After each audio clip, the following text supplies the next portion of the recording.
Before doing business with another country, there are things you need to know first. These are the things you need to know about Kenya before making your way over. Kenya is one of the many countries that reside in Africa, and it's bordered by the Indian Ocean. The Indian Ocean has made beautiful beaches along the coast of Kenya, and the country is also home to vast wildlife preserves and scenic landscapes. Some of the animals that can be found in Kenya are giraffes, rhinos, and crocodiles. Kenya's population is made up of more than 84 billion people, with its most populated county being Nairobi. Kenyans are said to be friendly people and hold their relationships closely. It's common to see very close-knit communities and happy people within them.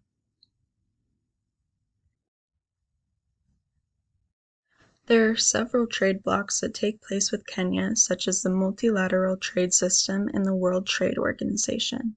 Several countries trade with Kenya, including the US, the UK, and South Korea. In 2019, the gross domestic product of Kenya was $95 billion, and it has since increased. The most common export of Kenya is tea, followed closely by flowers and coffee. The currency used in Kenya is called the shilling, and $1 is equivalent to about 119 shillings. It's important to dress well when doing a business meeting in Kenya. Women should wear dresses or pantsuits, and men should wear trousers and dress shirts or suits. When greeting someone in Kenya, be sure to shake their hand.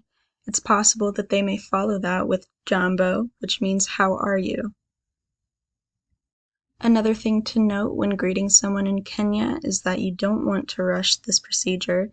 You want them to be aware that you respect the conversation and how they are doing. When negotiating, make sure to keep an open line of communication. This is known as a sign of respect to Kenyans, and always maintain a respectful attitude. Also, keep an open mind to whatever they may suggest to you. A tray of dry fruit is an appropriate gift to give someone in Kenya. This could also be accompanied by chocolate.